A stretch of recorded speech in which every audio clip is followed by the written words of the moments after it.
And we continue with our coverage of the DRC conflict, and that's where the focus now has moved to this weekend's joint East African and Southern African Development Communities Summit. Now, this is aimed at finding a lasting solution to the war. Last night, the M23 rebels announcing a ceasefire to allow for humanitarian assistance to reach those in need. Let's speak now to the DRC's Foreign Minister, Therese Kayikwamba Wagner. Foreign Minister, good evening to you, and thank you very much for making time for us. I'd like to start with that last element about the ceasefire. How long do you expect it to hold, and also important, the form of humanitarian assistance that's needed in Eastern DRC right now? Thank you so much for having me, and thank you for that very important question, because right now when we look at the city of Goma, it is indeed the extremely preoccupying humanitarian situation which is at the forefront. The M23 has issued a unilateral ceasefire on humanitarian grounds. We have yet to see what that means concretely. For humanitarian solutions and for humanitarian access to be reestablished, first of all, we would need Goma to be demilitarized. We would need the M23 to leave immediately, as well as the Rwandan Defense Forces, which are de facto occupying a sovereign part of the DRC. Second of all, when we speak of humanitarian access, we cannot deny the fact that in a very targeted manner, in their onslaught onto the city of Goma, the Rwandan Defense Forces and the M23 cut the electricity supply lines, cut the water lines, cut all access routes, all roads leading in and out of Goma, and also took control over the airport.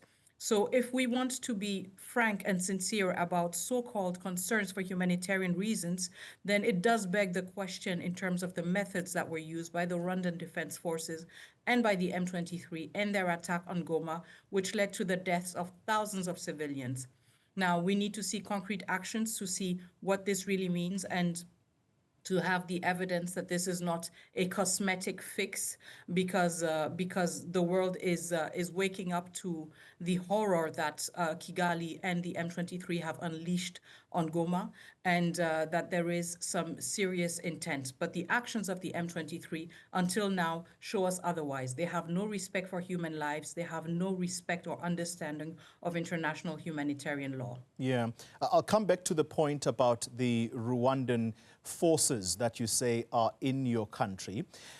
At the moment, the South African government is anxious to repatriate its soldiers who died and those that were injured during the January assault.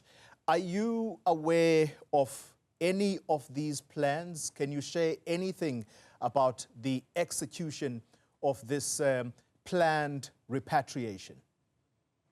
First of all, allow me to reiterate on my personal behalf, but also on behalf of my country and my government, our sincere condolences for the great sacrifice of South African soldiers in the DRC. This was not the first time.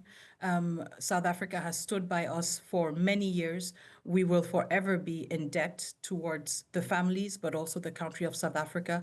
These are strong bonds that hold us together, but I did want to reiterate our sincere condolences. Now, looking forward in terms of the extraction and the ongoing efforts to extract both wounded peacekeepers as well as peacekeepers who have fallen in the line of duty, there are ongoing efforts, and there are very consistent efforts and persistent efforts to make sure that these evacuation routes, if you want, are activated. But again, this brings us back to the narrative that the M23 is pushing of a humanitarian ceasefire and the reality on the ground, which is one that actually, when pushed and when pressed, does not materialize into action that is favorable. This does not mean that efforts are not ongoing. I will not be at liberty to go into the details of the numerous efforts and the numerous negotiations happening in the background. Yeah. But I do want to reassure you, first of all, that the government of South Africa, but also the government of the DRC, have been working tirelessly with other partners and stakeholders in order to find a solution to this very challenging situation, in particular for the families of the fallen peacekeepers. Yeah, I appreciate the sensitivity of some of this information, but let me just quiz you on the evacuation routes that you are talking about, and you mentioned the M23. Could these be in part that these evacuation routes are going to be through Rwanda? And if so, what would the attitude of the DRC government be vis-a-vis that of the South African government, for example? Because this evacuation, as we hear, is expected to take place tomorrow. Mm-hmm. Of course, again, the urgency and the sensitivity of the issue means also that no stone can be left unturned. Does that mean that every option is the most favorable? Certainly not. And I think that there is need for pause to make sure that each option is being analyzed. But again, I will not delve into speculations. I think it is of an utmost priority for South Africa to be able to recover both to evacuate both the wounded soldiers, but also to recover the bodies of those fallen in the line of duty. And we have full respect for that. And we are being as supportive as we can whilst we try to identify the most sustainable and the most pertinent and effective route to make sure that this happens in as soon as possible. Yeah. Let's go back then to Rwandan forces that you say are in your country. Rwanda will say, give evidence to support your claims. Sure. You know, it's not just the DRC that's saying it, but let's start with the DRC and what the DRC is saying. The government has been saying it, but more importantly, it is our fellow countrymen and fellow countrywomen who are currently living under the occupation of the Rwandan Defense Forces who tell us so. In addition to that, I think it is very important to emphasize the flood of declarations that have been, pouring out in the past weeks, denouncing the presence of the Rwandan Defense Forces on sovereign Congolese soil. First of all, the statement by the Secretary General of the United Nations. Then, if you listen to the verbatim of the 2 meetings of the United Nations Security Council deliberation, where basically every member of the council denounced and condemned the presence of Rwanda on Congolese soil. When you look at the report of the United Nations group of experts that also spoke of at least 4,000 troops, Rwandan troops being present, the only voice, the G7 statement that was issued yesterday or 2 days ago, the only voice in all of this that claims that Rwanda is not present doesn't even claim that Rwanda isn't present. That only voice says it doesn't even know whether the troops are in the DRC or not. Yeah. And you making reference to President Kagame, who was interviewed on the American news channel CNN overnight. Let me then move on from that question, because in that interview, President Kagame is asked about the smuggling of the coltan mineral from the DRC, allegedly by Rwanda, to be sold off to international markets. And I just want to read you his exact response in this regard. And we are going to try and see if you can beam some of that on the screen. He says, the people who are benefiting from minerals of Congo more than anybody else are South Africa and these other Europeans who are making noise about it. Is that your understanding as well? I'm not really sure what he refers to when he says these other Europeans, bearing in mind that South Africans are not Europeans, but that's maybe just a side comment on my end. I think, again, in such a situation of conflict between 2 countries, you will always have 2 sides of the story. You will always have the Congolese version and the Rwandan version. And this is why I bring us back to the closest we have to a common denominator. And this is a report of the United Nations group of experts. Again, this report does not talk about smuggled coltan going to South Africa. It doesn't talk about smuggled coltan going to, what did they call them? These other Europeans who are making noise? No. The report of the group of experts speaks about 150 metric tons mined illegally by children, women, men under forced labor, under the threat of violence by the Rwandan Defense Forces and the M23 in the Rubaya mine. Those 150 tons of coltan being then smuggled into Rwanda, treated in Rwandan facilities, and then sold off to the international market as Rwandan minerals. This is why we insist on greater transparency and accountability on the value chain when it comes to natural resources such as coltan. This is why we have also called on the Security Council to put a full ban and embargo on minerals that are being traded by Rwanda under a Rwandan label, where we know very, very certainly that they do not come from Rwanda. Yeah. And this is why there needs to be greater accountability for this misuse and this misuse of the label of claiming that certain minerals are from Rwanda when they are not. They are pillaged from the DRC under inhumane conditions.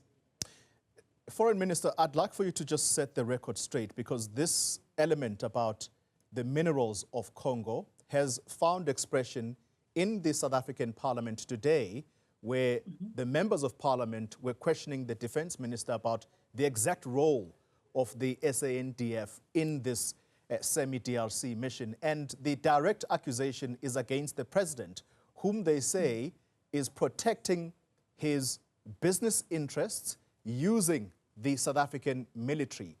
Can you set the record straight on that? Are those claims true? Well, first of all, I have full respect for the domestic nature of the debate. And so I know better than to weigh in a debate that is as sensitive, but that is as necessary as the different duty bearers deem it to be in order to be held at the level of the parliament. What I can say is that the South African National Defense Forces present in the DRC are not there on a whim. They are not there based on a personal agreement or on a one-to-one agreement between individuals. They are there under the mandate of the United Nations when it comes to those serving under the MONUSCO peacekeeping missions, or under the mandate of the SAMI DRC, which is a military mission that was authorized and mandated by the AU, by the African Union. So I think there is a legal basis in both cases, be it for MONUSCO or for SAMI DRC, that explains the presence of South African troops in the DRC, but that also lays out what they are there for. And those mandates are very well articulated in both cases, both the case of SAMI DRC and the case of MONUSCO. Final question on this matter. The legitimate sale of coltan minerals, Foreign Minister, and when I say legitimate sale, by the DRC government, who is the government's biggest buyer of these minerals? I would want to refer you for specifics to our Minister of Mine. In all transparency, I believe that it would be the People's Republic of China, but I would have to cross-check with my colleague, the Minister of Mines. I think there's a, especially when we speak of the legal sale of mines, so it means that we're looking at mines that are being operated by countries and by entities that have mining contracts. And so I would believe that it would be largely by the People's Republic of China. Yeah. But this is something that we can easily cross-check with my colleague, the Minister of Mines, who is probably still in South Africa attending mining in Daba. So maybe worth a call. We'll certainly try and catch up with the Minister of Mines from the DRC. Let's wind this down, Foreign Minister. A resounding call on United Nations member states to use their influence to end this war. And this was actually made on the 26th of January in that emergency meeting in which you were present in January. And since then, the M23 has been expanding its reach and presence in Goma. Is the UN Security Council a dependable body to try to end this war, in your view? The UN Security Council is first and foremost the responsible body. So I do want to reiterate also that whilst we are unsatisfied with the degree and with the rapidity or with the swiftness or the lack thereof of concrete actions by the Security Council, we do need to remind ourselves that we are countries that are members of the UN and that have abided to certain principles and certain rules. Certainly, the first responsibility is that of the Congolese government and the Congolese state, of course. But at the same time, we do have to acknowledge that in this instance, international peace and security are at stake, and this gives the United Nations Security Council the obligation to act because international peace is at stake and is endangered. And this is why we will not tire of reminding the Security Council of its shortcomings. We will not tire of reminding the Security Council of the fact that actions are more important and will have more impact than words. And we will not tire of holding them accountable to their shortcomings because we know what this can lead to on the long run. This is a region that has been marked, as you say, by many occurrences of the Security Council not necessarily acting. Now, does it mean that we remain in a stance where we only base our hopes on the United Nations Security Council? Certainly not. We have mobilized different entities and different bodies within the country and the DRC. We are also mobilizing. This is, if you want, this is a fight that is happening on many, many fronts. But it doesn't mean that we accept to neglect one of the fronts that would be the multilateral one. So we're working on many levels at the same time. Of course, certain of them or some of them may seem more visible. They get more coverage in the media, but that does not mean that the efforts are being spared elsewhere where they're also necessary. Final question. The scheduled meeting of the SADC bloc with its East African community counterpart, they are scheduled to meet this weekend. Do you believe that a solution, a possible lasting solution, could come from that meeting when there's so much bad blood, it would seem? Well, you know, I think it is indeed a moment where, in particular, we as Africans, it's a moment of reckoning. I find it particularly distressing when in 2025 we find ourselves in such harrowing situations, the scenes that we have seen from Goma. I find it unbearable that in 2025 we find ourselves in situations where Africans kill other Africans. This is not just talking about Rwandan forces killing Congolese, but also South Africans, but also people from Malawi, but also people from Tanzania. So I think this is a moment where I really hope that everyone goes beyond their personal egos, goes beyond whatever has motivated them to engage in such inhumane actions that have led to so many years of suffering, and that we understand as Africans that this is the moment where we change, we reverse the tide, and that we open a new chapter that is actually, you know, one where we can look at the potential that we have as a continent and seize that potential in a productive manner and, you know, make sustainable strides towards prosperity. This is unacceptable that in one of the most richest regions in the world, where they're fighting with each other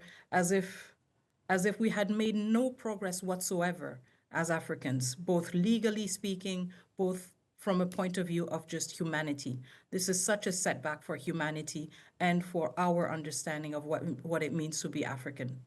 And just briefly, Minister, will President Tshisekedi be present at this meeting at the weekend? President Tshisekedi will participate in the meeting. Thank you very much for your time. That is the Foreign Minister of the Democratic Republic of Congo, Therese Kayikwamba Wagner.